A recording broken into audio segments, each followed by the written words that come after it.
علی صاحب مجھے ایک بات بتائیں, آپ نے جو آرگومنٹس چار دونوں سائڈز پر ہے وہ دونوں میں ہم سب کا تینوں کا خیال یہ تھا کہ آپ بڑی ریشنل باتیں کر رہے ہیں وچ میک سینس, لیکن جہاں ریشنلٹی نہ ہو, جہاں پہ وہ چائے والا پرائم منسٹر بن گیا, اس کا آپ چار بندے دیکھیں, اس کو دیکھ لیں, امیت شاہ کی بیک گراؤنڈ دیکھ لیں, اجیت ڈوبل کو آپ دیکھ لیں, آپ ان کے ڈیفنس منسٹر کو دیکھ لیں, یہ سارے چلڈرن آف کانفلکٹ ہیں.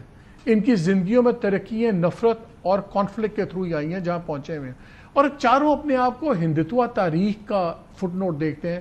نریندر مودی بھی تاریخ میں یاد رہا جاتا ہے, وہ آدمی جس نے مہا ہندو راشٹرا بنایا اینڈ آل دیٹ. تو وہاں پہ تو ریشنلٹی نہیں ہوگی.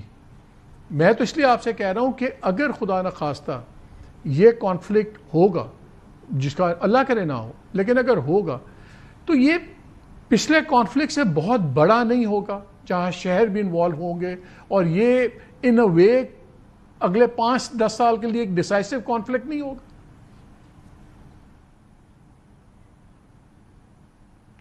بہت اہم سوال ہے. دیکھیں مختصراً اس کے 3 پہلو میں آپ کے سامنے رکھتا ہوں. پہلی بات یہ ہے کہ یہ چاروں لوگ جو ہیں, دوول صاحب ہوں یا جے شنکر صاحب ہوں یا امیت شاہ صاحب ہوں یا مودی صاحب ہوں, اس میں کوئی شک نہیں ہے کہ وہ پالیٹکس آف ہیٹریڈ کے اوپر وہ رول کرتے ہیں, اینٹی مسلم اور اینٹی مائنورٹی ہیٹریڈ کے اوپر ووٹ لیتے ہیں, لیکن انٹرنیشنلی وہ اپنے آپ کو اور طرح سے دکھانا چاہتے ہیں.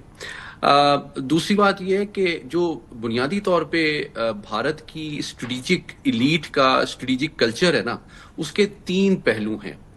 850 سال کا مسلم رول جو ہے ساؤتھ ایشیا کا, تو they have a deep hatred, they want to avenge that Muslim rule of spanning 8.5 centuries.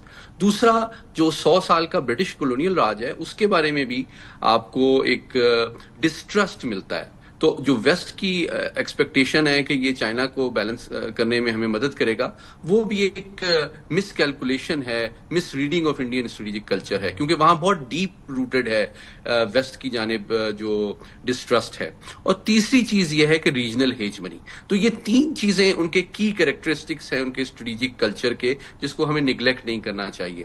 دوسری بات یہ ہے کہ جو آپ بات کر رہے ہیں جنگ کے خطرات, جو ہم نے ایک بیلنس شیٹ بنائی, کیا چیزیں اس کو لائکلی بناتی ہیں, کیا چیزیں ان لائکلی بناتی ہیں, اس کے لحاظ سے دیکھا جائے تو ڈومیسٹک فیکٹر زیادہ پرومیننٹ نظر آتے ہیں, اور یہ انفارچونیٹ ٹریجڈی ہے. لیکن آپ کے سوال کا جو سب سے امپورٹنٹ پہلو ہے وہ ایک لفظ میں ایکسپلین کروں گا, اور وہ ہے کہ دنیا کی کوئی بھی جو ایٹمی طاقت ہوتی ہے, اس کی سب سے الٹیمیٹ کور جو ریکوائرمنٹ ہوتی ہے وہ ریشنلٹی کی ہوتی ہے.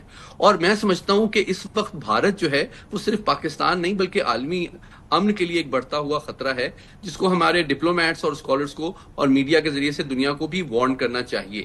اور آخری بات یہ کہ جو جنگ کی نوعیت کی آپ بات کر رہے ہیں کہ اگلی جنگ زیادہ انٹینس یا ڈسٹرکٹیو ہو سکتی ہے, تو دیکھیں ہمیں یہ یاد کرانا ایک سمجھتا ہوں کہ ایک ایٹمی ریاست کے طور پہ ہماری ذمہ داری ہے.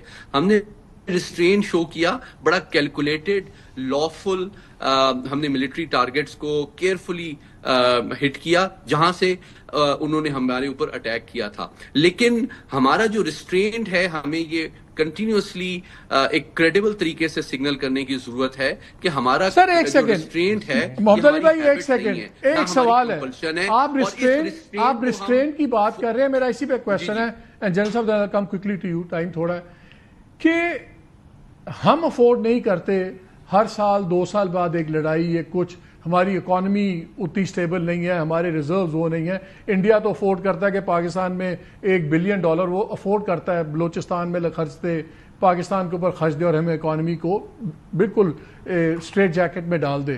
اٹ کین افورڈ 680 بلین کے ریزروز لے کے وہ بیٹھا ہوا ہے.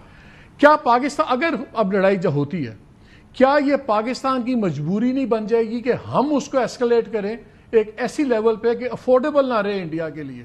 ہم انڈیا کو افورڈیبل وار کب تک دے سکتے ہیں؟ ابھی بھی جو جنگ ہوئی ہے ہم نے انڈیا کو افورڈیبل وار دی ہے, ہزیمت ہوئی, سب کچھ ہوا, but the losses were affordable. اگر پاکستان نے انڈیا کا ختم کرنا ہے یہ تماشا جو ہوتا ہے, تو کیا ہمیں مجبوراً ہمیں ان افورڈیبل وار نہیں بنانی پڑے گی اگلی؟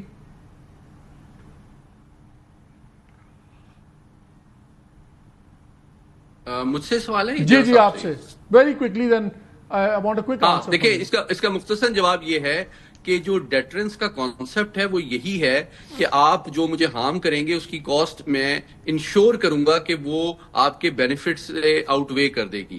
تو یہ بات ڈیفینیٹلی ہے. ہمارا جو ڈاکٹرن ہے کوئڈ پرو کو پلس کی، اس کا یہی مطلب ہے کہ آپ جس ڈومین میں بھی ہمیں ہارم کریں گے اسی ڈومین میں ہم آپ کو کہیں زیادہ نقصان پہنچائیں گے اور آپ ہمیں اور جو آپ کے لیے افورڈیبل نہیں ہوگا. یہی ہماری اسٹریٹجک سگنلنگ ہے جو ہمارے ڈیٹرنس کو کریڈیبل بناتی ہے. اور کوئکلی یہی لیسن اسرائیل اور ایران کی جنگ سے بھی سامنے آتا ہے کہ ایران نے جواب تو دیا اسرائیل کا، لیکن اس نے اسرائیلی اگریشن کو ان افورڈیبل نہیں بنایا.